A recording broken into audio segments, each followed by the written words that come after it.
Welcome to the Two Marketing Moms podcast. Two women with 50 years plus of marketing Integrity experience. and culture are extremely important. You can still say, I don't know. Stop multitasking and be present in the Moms moment. have balls, big time. Welcome to the Two Marketing Moms podcast. We are two women with more than 50 years of marketing and advertising experience between us, and we want to talk about the struggles, the fails, and the wins that we experienced while building our careers, being a boss, juggling work and a home life, and arguably the hardest and yet most fulfilling job, being a mom. This podcast was created for marketing and advertising professionals, especially the up-and-coming marketing stars of the future. We hope these tips, tricks, and advice will help you navigate work and life and get ahead. Welcome to the Two Marketing Moms podcast. I'm Kelly Callahan-Poe, and I'm here today with Julia McDowell. Hey, Julia. Hello. Today's topic is called 5 Ways to Sell Yourself, Entry-Level Interview Tips. Let's dig in. Julia, do you know the average amount of time that employers look at a resume? I would assume it's very quick. Speaking from experience, and especially when I have so many to look at one time, it's a skim. And I'm picking out the highlights. So the average amount of time employers look at a resume is 6 to 8 seconds. And on the low end, it's 4 seconds. So what does that mean for employees when they're submitting their resume? How should they think about their resume knowing that someone's only going to give it 4 to 8 seconds? Got to make it memorable and easy to pick out the highlights. As we were talking about, it's like a billboard.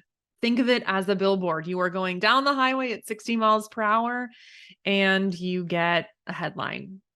So those things, those keywords that people are looking for need to stand out, right? Yeah, exactly. All right. So we're going to talk a little bit about soft skills versus hard skills in a minute. But first, I kind of want to highlight those 5 ways that you can sell yourself in an interview for marketing or advertising. Number 1 is highlight your relevant skills and experience. Number 2, demonstrate strong communication skills. Number 3, reveal your energy and enthusiasm. Number 4, show interest and curiosity. And number 5, underscore your dependability and your work ethic. So let's talk for a minute about hard skills versus soft skills. So hard skills are those things that really go on a resume. Those are your job-related competencies, your abilities, your technical knowledge, your expertise, your training. So, Microsoft, PowerPoint, Word, Excel, Canva, all of those sort of things are hard skills, right? And then soft skills are things that aren't found on a resume. They're really things that come up in an interview. And those are what we're really talking about today, because when you think about hard versus soft skills, of course, what you get out of a resume is the hard skills, but what's important in an interview is really those soft skills. And so let's talk about the first one, which is relevant skills and expertise. Do you want to give me your 2 cents on obviously relevant skills and expertise? Yeah. So entry-level jobs, you may not have a work history or a full-time work history at this point. And so I think that's where this particular one, your relevant skills and experience, can be an intimidating place, right? I think you can do a lot with nothing, right? We're talking about marketing and advertising, people. Like, it is all about the positioning. And as we'll talk about later, like, the words you choose and the voice you choose can absolutely exude some of these soft skills. So I think the most important thing is, we as people who are hiring and want to find the superstars, the gems out there, we want to know what you can do, right? So do for me is like the key word here, right? So like, what skills do you have? Let's just say that you just graduated college, right? Like, what are those skills that you learned, those hard skills that you learned and that you can do? That's really important. And then when it comes to experience, maybe you haven't had jobs and you haven't had internships, but what have you done, right? Is it group projects? Is it, like externships? Have you, think about any situation in the past 4 or 5 years in which you've collaborated with other people. That could be experience where you can tell a story. And honestly, you could tell a story in just one sentence and make sure that it stands out. So that's my 2 cents. And the skills will vary based on what kind of job you're getting in advertising, right? So Right. obviously you're going to tailor those skills to the type of job that you're interviewing for. Are you a copywriter? Are you an art director? Are you an account person? Because those skills vary, and usually they'll specify those skills in the job description. So you'll be able to know those information. So those are the things that you need to start with. So those are the basics, right? You got to have your relevant skills and expertise. Let's talk about the next one, which is communication skills. And this is all about, can you communicate well orally in conversation as well as in writing? I know for us, I always ask for a writing sample, especially if you're looking for an account management job, because I want to see, can you write? Because writing, certain aspects of it can be taught and it gets honed over years and time, right? But if you're a good writer, you should be a pretty good writer coming out of college. And to me, that's really important. What are some of the things that you're looking at in terms of communication skills? Yeah. So the communication skills are the soft skills, right? They are definitely harder to show in a resume. But beyond writing, which a lot of people have great writing samples, right? Think about, what communications have you shown in teams? Like, have you been a team leader? Those can also, you can talk about your communication skills. Also, email, social situations, maybe you were the social chair, right? That definitely shows some sort of communication skill, right? It could show that you're an insight into your personality, that you're the connector of the group, you're the cheerleader of the group. And all of those things are really good to know based on the hiring managers, who they're looking for that particular position. That reminds me, one of my things that it's an automatic no is if there's a typo on a resume, I won't interview you. So I think that's a good rule. And the same thing with if they're sending me a note for an interview or for a thank you note, which they should send. That's part of communication skills. There should always be some sort of thank you for the interview. Here's why you should hire me. That communication is just as important. And typos and how those are written are really important. So email skills are a big part of it. Yeah. I mean, I think there's no excuse these days for typos and grammar when there's so many amazing tools that can be used that we did not have when we were in the same position interviewing for an entry-level job. Yeah. All right, let's move to the next one. Energy and enthusiasm. Tell me your thoughts on energy and enthusiasm. Well, this one I think connects to some other things that we're going to talk about, some other like key tips. But like I can put anything under this umbrella, but I think energy enthusiasm is something that you really can't replace on a team. So it needs to be demonstrated for sure in your resume. If you are someone who has a lot of energy, a lot of enthusiasm, a lot of passion for particular things in the industry, you need to call it out. Like, are you a TV commercial junkie? Talk about what your favorite ads are. Are you like a writing person? Are you a reading person? Like, really highlight those things. I kind of wrote in my notes, like, where do you personally channel your energy, right? Maybe you're not a high energy person, like in person, but you have high energy for something. And so how do you show that in your resume? You need to, either share samples or talk about it or give examples, or I don't know. If someone sent me a resume with 3 sentences of people like that they just wanted to be like in the industry, it might pique my attention, right? Because I know that they're super passionate, energetic, enthusiastic, well read on our topics. Sure. It would definitely catch my attention. Yeah, So those are not things that really show up in your resume. So that's something that's going to show up in an interview. exactly. And I will say, like, I interviewed or I hired someone actually, and I remember this, like, years after working with them. I remember when I first interviewed them and they told me that they had a absolute unequivocal passion for copywriting. Like, they had finished college and this is where they wanted to go, right? And then I remember, like, a couple years into the job, I'm like, they have zero passion for copywriting. Like, they haven't asked for a copywriting job. They don't try to copyright on the job. But it was okay because they convinced me that they had passion for copywriting. And it turns out this person had a passion for so many other amazing things. So that passion, what my point is, like, that passion that they sold me on was actually passion for other things. And that was okay because they at least were able to sell me that they had a passion for something, So I think it's okay, right? Like, you don't have to have it all figured out. I mean, absolutely. I did not have anything figured out. I remember, like, one of my first interviews. So sometimes you just have to mask it with energy and enthusiasm. At least that's my opinion. Absolutely. And I think, if someone in our world, entry-level employees and interns are the lifeblood of an advertising agency.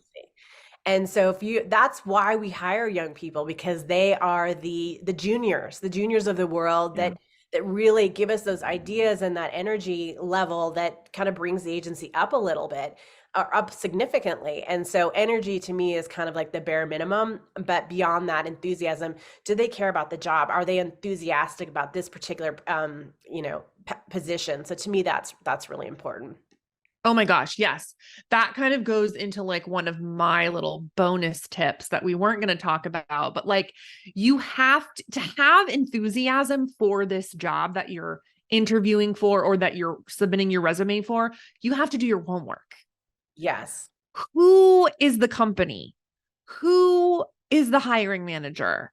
Who are the clients? Like, you actually really need to spend some time doing that. And I speak from personal experience when I did not do any of that. And I think that's why I had to do so many interviews until I actually landed a job, because I just thought I would go in and razzle dazzle with personality. I have no idea what I thought, but I definitely didn't do my homework.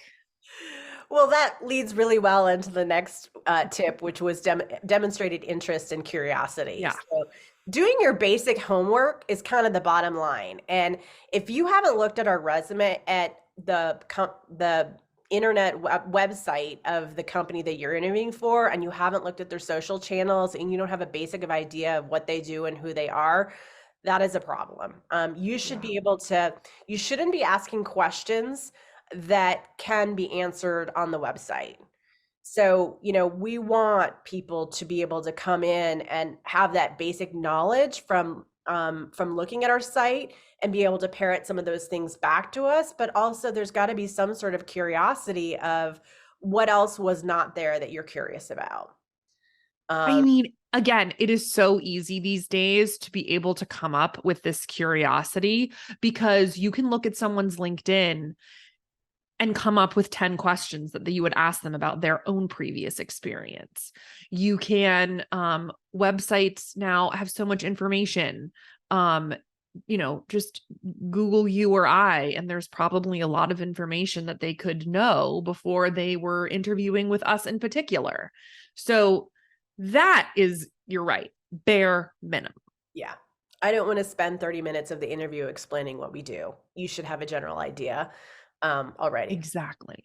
And the curiosity is also one of the things that I would add there as a bonus tip, is prepare questions to show your curiosity. Absolutely. I mean, there's definitely, like, boilerplate questions that you could pick from, but go deeper is what I'm trying to say. You have at least come up with 2 questions based on your interest in the person, company, position that you are looking to get and personalize them.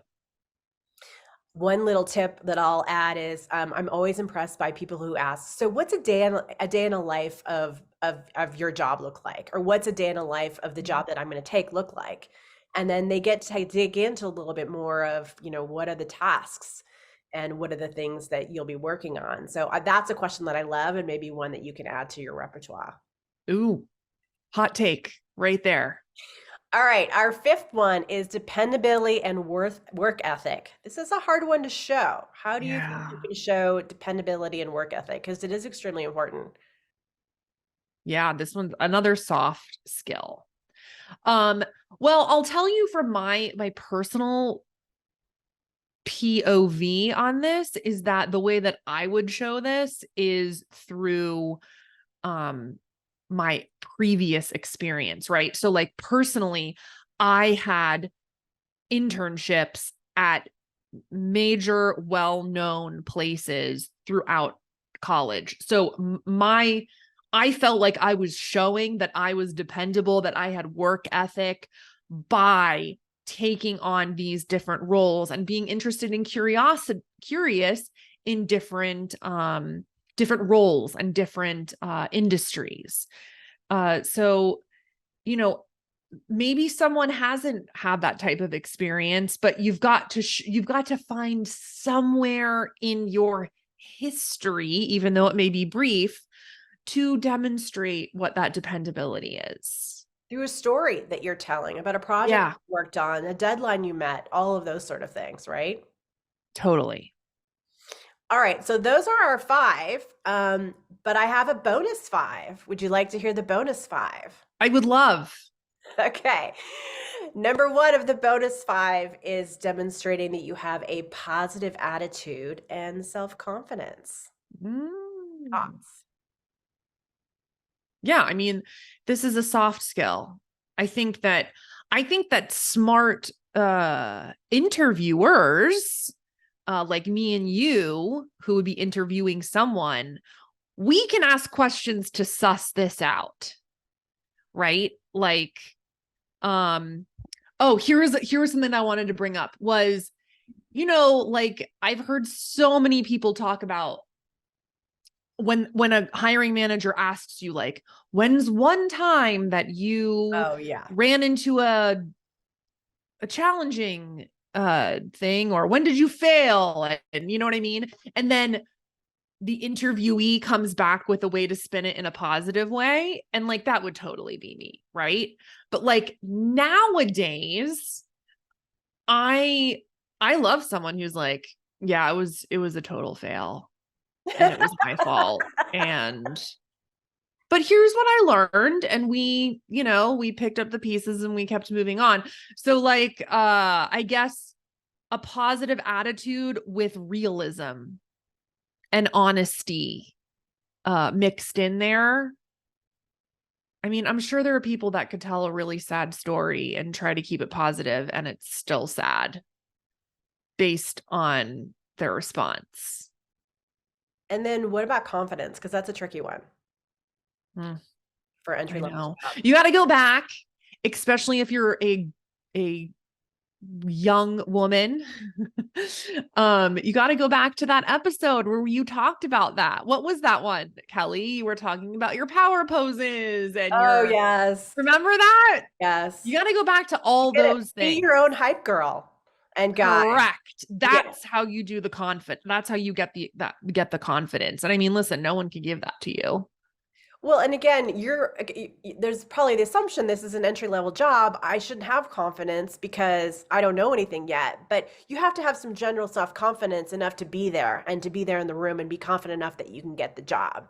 And people exude that confidence, right? And so whether or not you're feeling it, you still got to pretend you got it.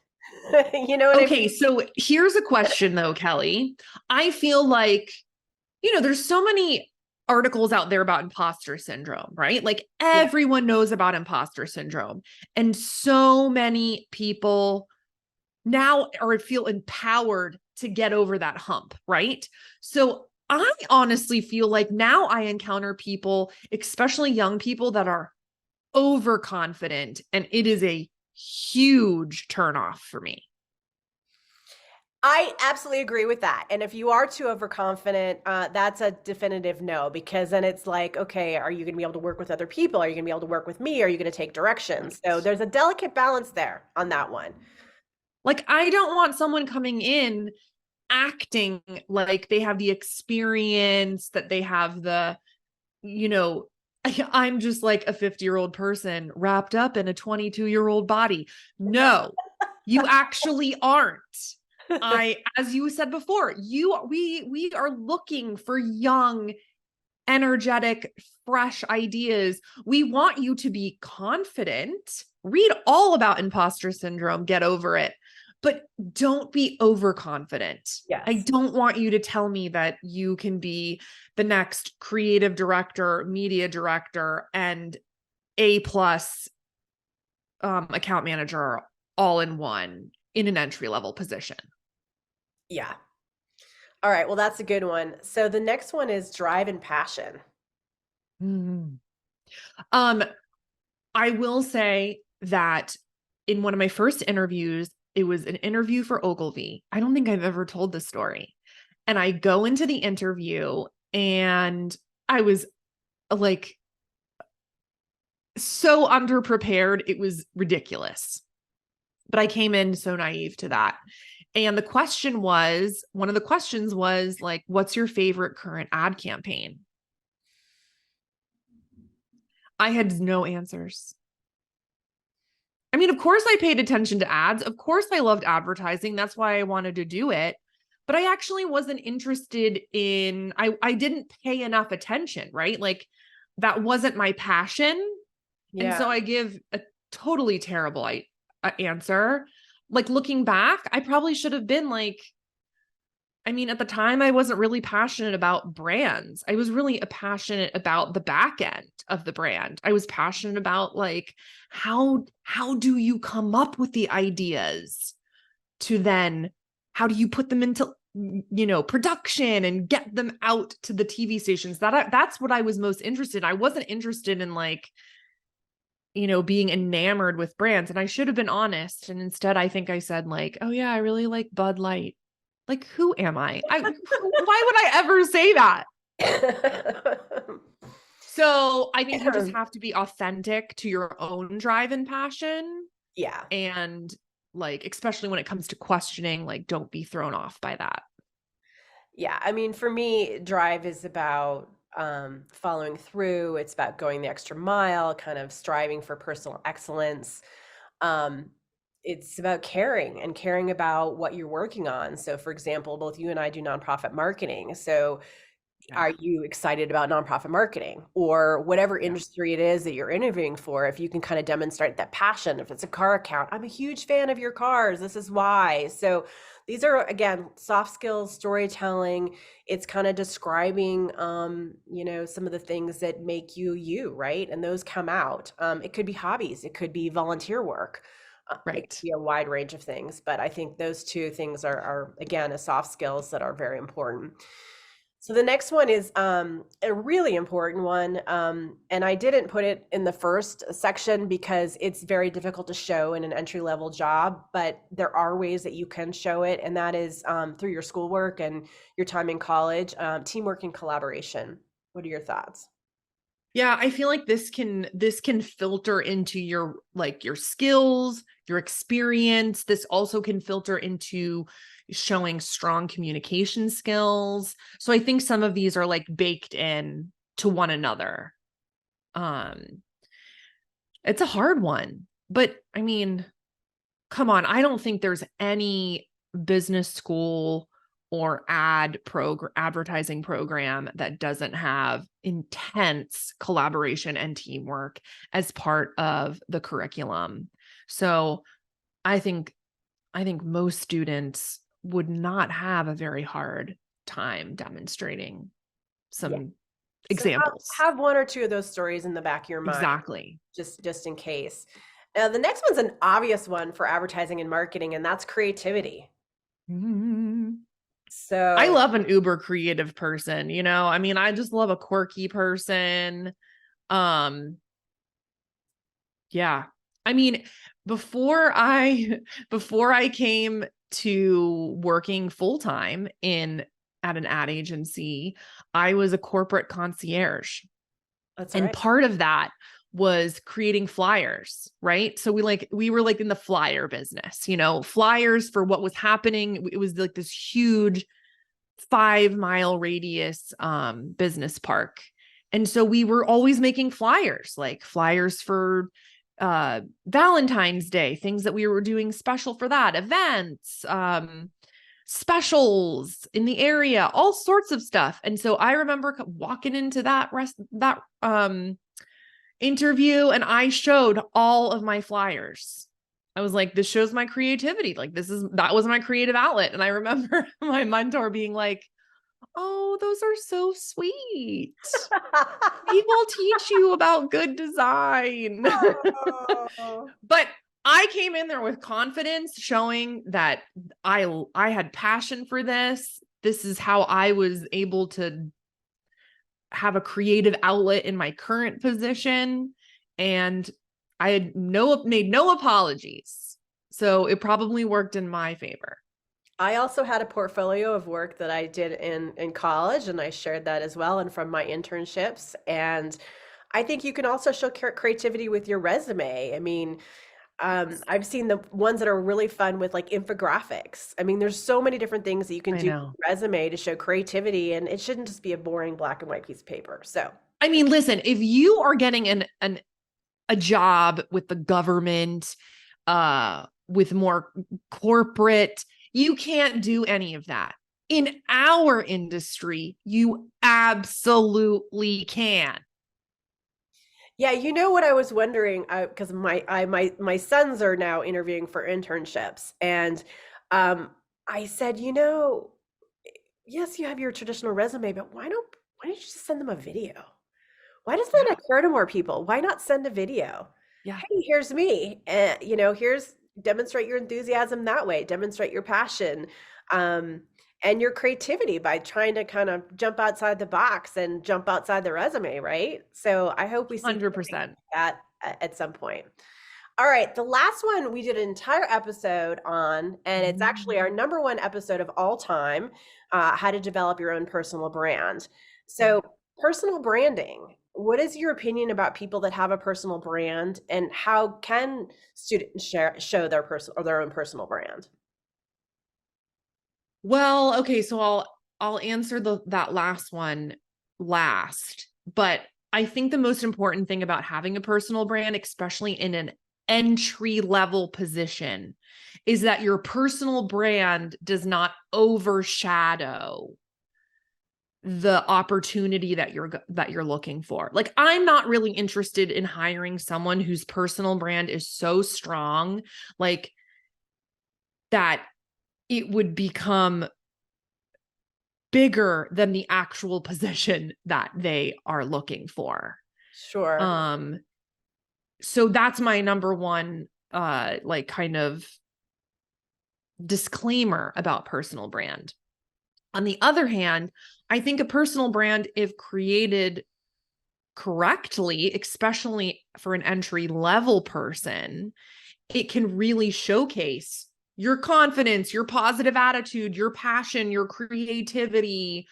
It can show what you're about. It can actually do a really good job at marketing your soft skills, because the brand will probably be much more about your personality and your, some of those softer skills rather than hard skills. So I think it's a positive for sure. And related to this, how often do you look at employee social media channels before you hire them? 100% of the time. Okay, that's important for students to know. So, for example, this is going to sound silly, but I didn't hire an intern when I looked at her social media channels because it was all pictures of her partying and drinking. And I thought, well, if those are her priorities, so I mean, you got to realize, especially as a student coming into the work world, that employers do look at your social channels, and that is part of your personal brand. So Yeah. if it's open and anyone can look at it, what are you projecting to the world with that? And I mean, that's haven't there been enough headlines about people losing opportunities because someone did a deep dive on their Twitter account and found something very questionable, like yeah. hopefully in college they now have classes about reputation. I don't hope know. too. And actually, that's a bonus one related to personal branding is reputation. And Yeah. your social media reputation and what you say and how you act and what you display is a huge part of it. Yeah. We didn't have that, right? Well, No no, one of could, course. I didn't have a LinkedIn didn't exist, The internet didn't exist when I graduated. in that way, it was almost a blessing, right? Because young people today do have a lot to contend with, but like you can clean it up, clean it up. Do it before you graduate. Right. Do it before you start sending out your resumes, because we will. Or make it private. Yes, or make it private. Absolutely. Or make a separate channel for your own personal brand. That's a good point. So like I could go down a whole rabbit hole about personal brand there, but like, yeah, there's a lot of opportunity. I always feel like, oh man, you have so much time when you're younger. Fit it into the schedule. Creeps up on you. Well, thank you, Julia. Those are our top 5 tips for entry-level employees interviewing for jobs, and 5 bonus tips. So I appreciate your time today, and we'll talk soon. Thanks, Kelly. Thank you.